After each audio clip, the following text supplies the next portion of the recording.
Assalamualaikum warahmatullahi wabarakatuh. Kembali lagi di channel Sekolah Indonesia. Kali ini Sekolah Indonesia akan membagikan contoh soal P3K Guru SD tahun 2022. Tapi seperti biasa, sebelum menonton video ini, untuk sahabat Sekolah Indonesia yang baru mampir di channel Sekolah Indonesia, jangan lupa untuk like, share, and subscribe video ini supaya sahabat Sekolah Indonesia tidak tertinggal info-info terbaru dari Sekolah Indonesia. Mari kita simak bersama soal-soal P3K Guru SD. Contoh soalnya yaitu, menurut Piaget, anak usia 7-11 tahun berpikir melalui pengalaman empirik, kemudian melakukan proses induksi untuk menggeneralisasikan hasil observasinya terhadap objek. Berdasarkan pendapat Piaget ini, maka untuk anak usia 7-11 tahun,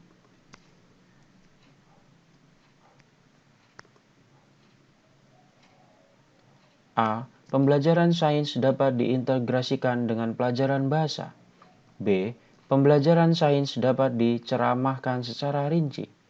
C. Pembelajaran sains memerlukan alat peraga. D. Pembelajaran sains belum diperlukan. E. Semua jawaban benar.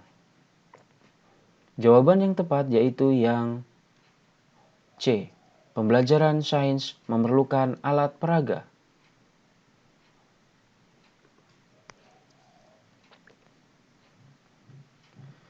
Contoh soal berikutnya, lampu A menyala setiap 4 menit, kemudian padam. Lampu B menyala setiap 6 menit, kemudian padam. Dan lampu C menyala setiap 10 menit, kemudian padam. Jika pada awalnya ketiga lampu tersebut menyala bersama-sama, maka pada menit keberapa ketiga lampu tersebut akan menyala bersama-sama lagi? A. 36, B. 40, C. 48, D. 60, E. 120. Jawaban yang tepat yaitu yang D. 60 menit.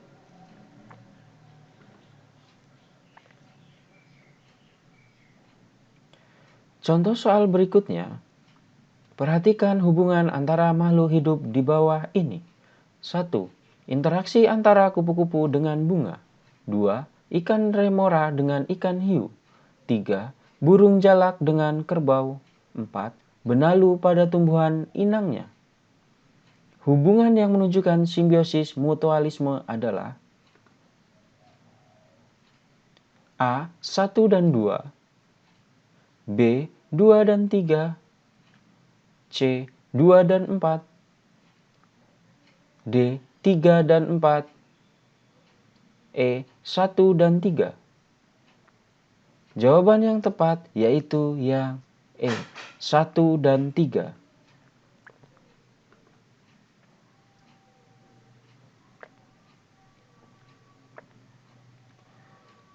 Contoh soal berikutnya, apakah yang menjadi dasar bagi Anda dalam penerimaan siswa? A. Kemampuan akademik berupa baca dan tulis. B. Umur dan kemampuan mental atau psikologi untuk belajar hal baru. C. Kemampuan sosialisasi dengan teman dan guru. D. IQ dan hasil tes kecerdasan. E. Semua jawaban benar. Jawaban yang tepat yaitu yang B.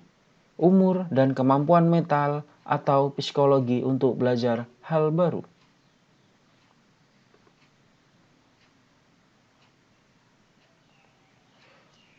Contoh soal berikutnya. Salah satu hal yang harus dihindari pada saat menulis hasil penelitian adalah A. Menjelaskan partisipan. B. Menulis masalah yang sudah pernah dibahas. C. Memecah satu penelitian menjadi beberapa artikel. D. Melaporkan korelasi yang dibahas dalam penelitian pembahasan. E. Menulis dan melaporkan penelitian. Jawaban yang tepat yaitu yang C. Memecah satu penelitian menjadi beberapa artikel.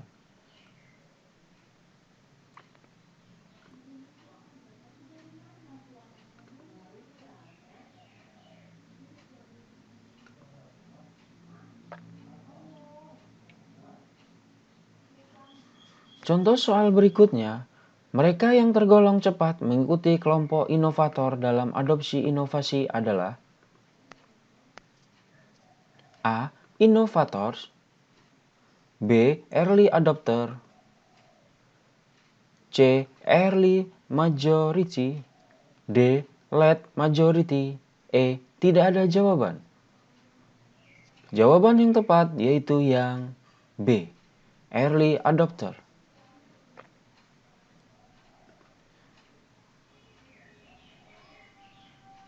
Contoh soal berikutnya, aspek konstruksi yang perlu diperhatikan dalam menyusun butir soal uraian yaitu antara lain A. Pertanyaan dan jawaban yang diharapkan sesuai indikator. B. Rumusan kalimat harus dalam bentuk kalimat tanya. Pertanyaan menuntut jawaban terurai dan ada pedoman penskorannya. D. Rumusan kalimat tidak menimbulkan penafsiran ganda. E. Ada dua jawaban benar. Jawaban yang tepat yaitu yang C. Pertanyaan menuntut jawaban terurai dan ada pedoman penskorannya.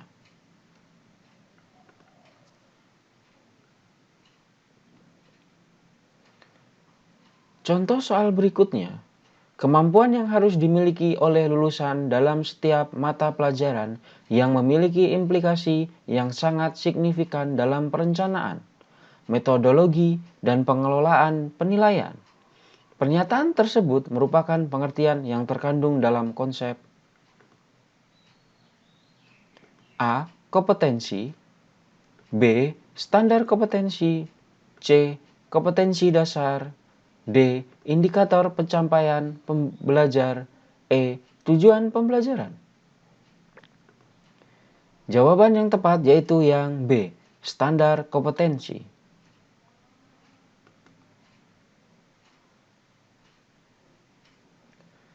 Contoh soal berikutnya, fungsi utama dari penerapan penilaian portofolio adalah A. Mengumpulkan hasil karya siswa, B. Meningkatkan rasa saling percaya, C. Mengetahui peningkatan kemampuan siswa, D. Menilai hasil belajar siswa, E. Semua jawaban benar. Jawaban yang tepat yaitu yang C. Mengetahui peningkatan kemampuan siswa.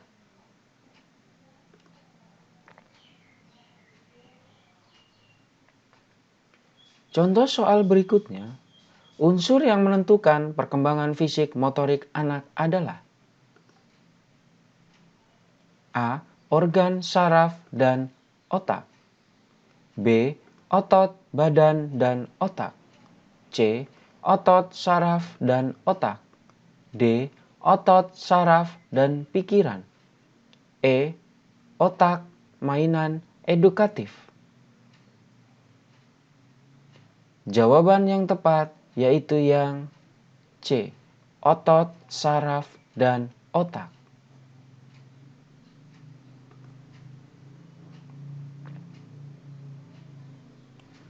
Contoh soal berikutnya, pernyataan di bawah ini merupakan beberapa keunggulan dari penilaian berbasis kelas, kecuali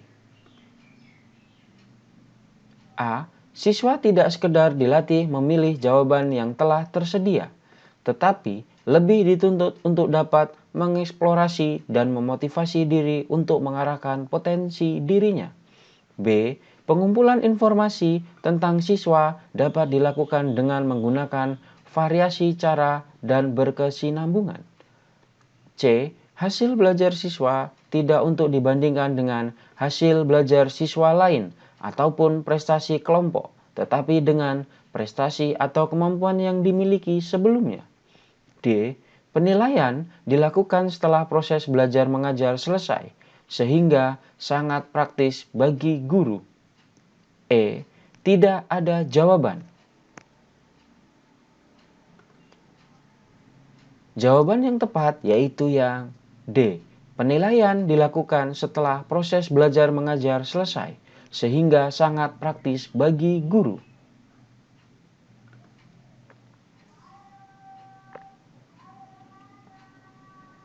Contoh soal berikutnya. Kegiatan di bawah ini yang memanfaatkan proses perubahan wujud benda cair menjadi gas adalah peristiwa A. Penyulingan minyak. B. Pembuatan es krim. C. Pembuatan mainan dari bahan plastik. D. Pembuatan garam dengan sinar matahari. E. Pembuatan minyak wangi. Jawaban yang tepat yaitu yang D. Pembuatan garam dengan sinar matahari.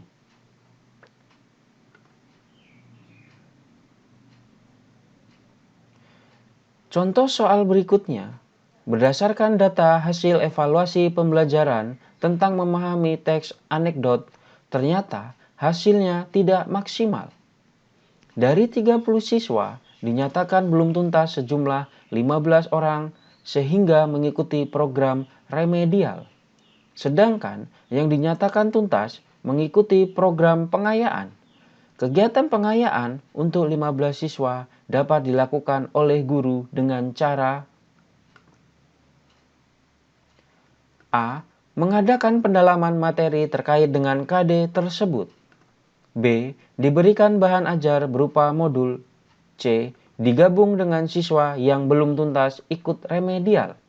D. Melanjutkan materi pada KD selanjutnya. E. Memberi tugas mengerjakan lembar kerja siswa. Jawaban yang tepat yaitu yang A. Mengadakan pendalaman materi terkait dengan KD tersebut.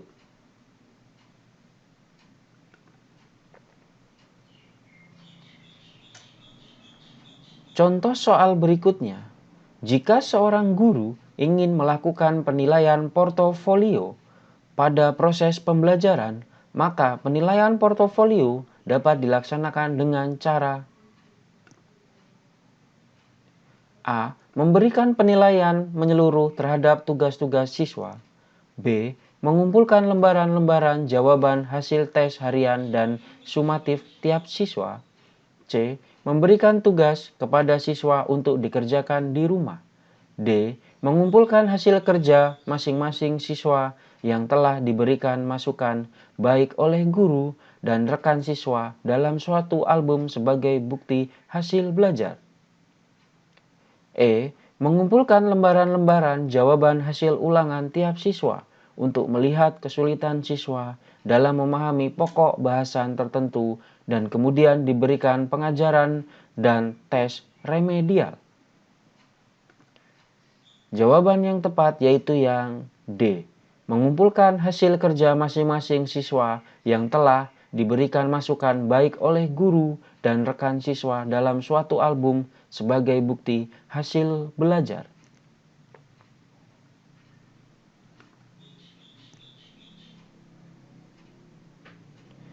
Contoh soal berikutnya. Seorang guru ingin melakukan remedi, maka salah satu prinsip yang penting dipahami guru dalam merancang program remedial bagi siswa yaitu tampak dalam kegiatan berikut.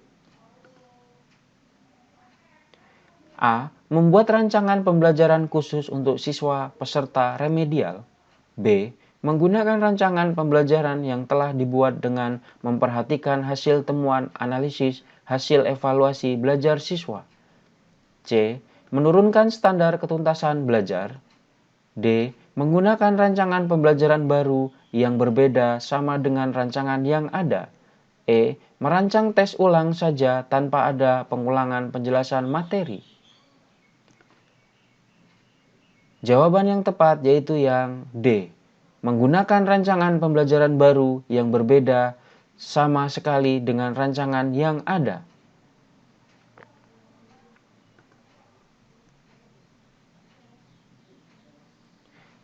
Contoh soal berikutnya.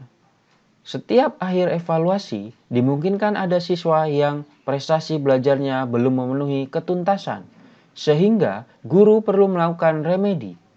Dasar rancangan program remedi bagi siswa yang capaian prestasinya di bawah ketuntasan belajar, yaitu A. Proses pengajaran remedial pada dasarnya adalah proses belajar mengajar biasa. B. Tujuan pengajaran remedial adalah sama dengan tes diagnostik. C. Sasaran terpenting pengajaran remedial adalah peningkatan kecerdasan siswa. D. Strategi yang dipilih hanya berbentuk tes ulang. E. Agar prestasi sekolah menjadi meningkat. Jawaban yang tepat yaitu yang C. Sasaran terpenting pengajaran remedial adalah peningkatan kecerdasan siswa.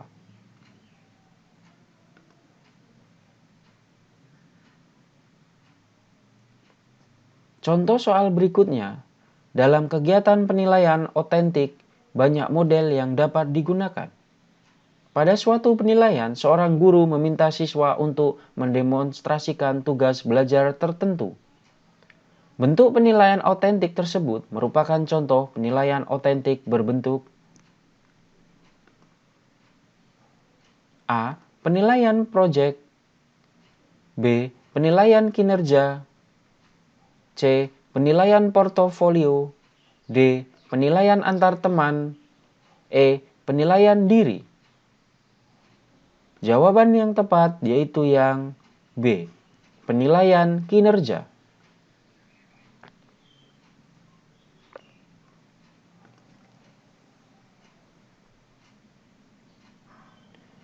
Contoh soal berikutnya. Setiap kali di akhir pembelajaran, seorang guru akan melakukan proses penilaian. Sebelum guru menyusun soal-soal untuk menilai hasil belajar siswa, manakah yang pertama kali harus dipelajari? A. Buku sumber yang digunakan. B. Kurikulum dan silabus. C. Karakteristik siswa.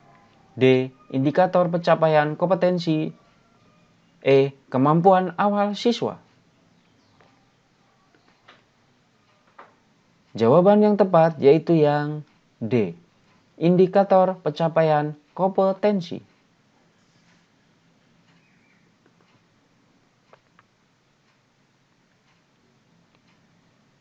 Contoh soal berikutnya.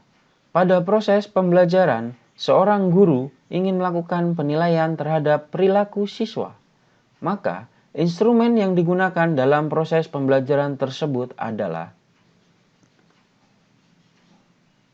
A. Pedoman observasi. B. Kuesioner. C. Tes tertulis. D. Pedoman wawancara. E. Tes hasil belajar. Jawaban yang tepat yaitu yang A. Pedoman observasi.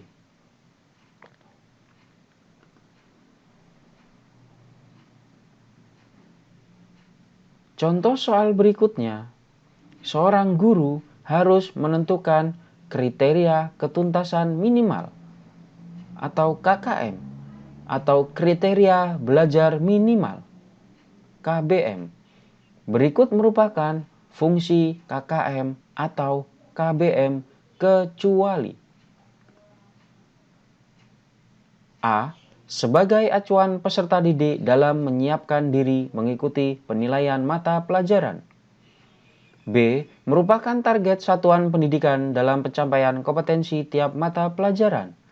C. Dapat digunakan sebagai bagian dari komponen dalam melakukan evaluasi program pembelajaran yang dilaksanakan di sekolah.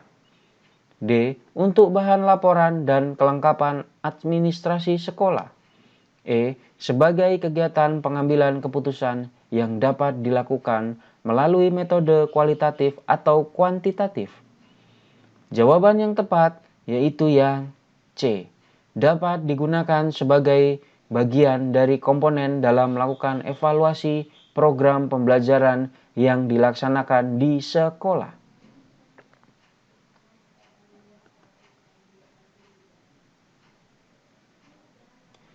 Contoh soal berikutnya, kriteria keberhasilan belajar siswa ditentukan dengan menggunakan kriteria ketuntasan minimal atau KKM atau kriteria belajar minimal KBM. KKM atau KBM adalah rata-rata setiap unsur dari kriteria yang ditentukan. Untuk menentukan KKM, diperlukan faktor-faktor A. Kompleksitas indikator, daya dukung, dan kemampuan guru.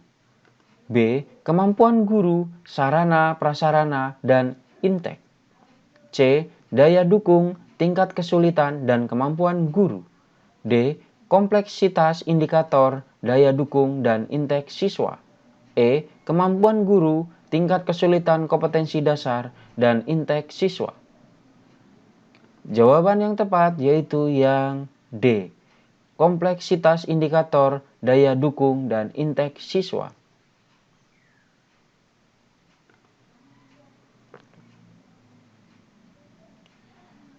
Contoh soal berikutnya, seorang guru ingin membelajarkan dengan menggunakan strategi pembelajaran kooperatif. Maka, urutan tahapan yang tepat pada model pembelajaran kooperatif adalah A. Orientasi, bekerja kelompok, kuis, penghargaan kelompok. B. Kuis, penghargaan kelompok, bekerja kelompok, orientasi. C. Kuis, bekerja kelompok, orientasi, penghargaan kelompok. D. Orientasi, penghargaan kelompok, bekerja kelompok, kuis. E. Orientasi, pengamatan, bekerja kelompok, kuis, penghargaan kelompok. Jawaban yang tepat yaitu yang A. Orientasi, bekerja kelompok, kuis, penghargaan kelompok.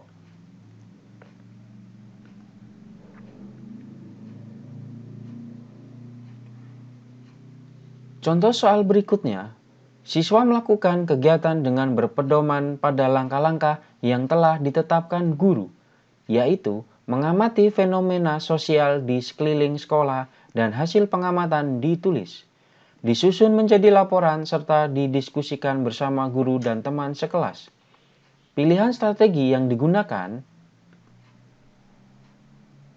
A. Discovery, B. Heuristik, C. Pemecahan masalah, D. Belajar aktif, E. Project based learning. Jawaban yang tepat yaitu yang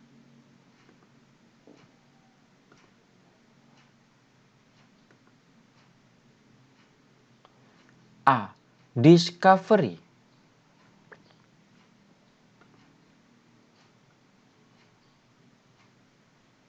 Contoh soal berikutnya, perhatikan langkah-langkah kegiatan pembelajaran yang masih acak berikut ini. 1. Mengorganisasi siswa dalam belajar. 2. Orientasi siswa pada masalah. 3. Membimbing penyelidikan siswa secara mandiri atau kelompok. 4. Mengembangkan dan menyajikan hasil karya. Jika langkah-langkah tersebut disusun mengikuti urutan model pembelajaran problem based learning, urutan langkah yang tepat adalah A. 1, 2, 3, 4, B. 1, 3, 2, 4, C. 2, 3, 1, 4, D. 3, 2, 1, 4, E. 2, 3, 1, 4. Jawaban yang tepat yaitu yang C. 2, 3, 1, 4.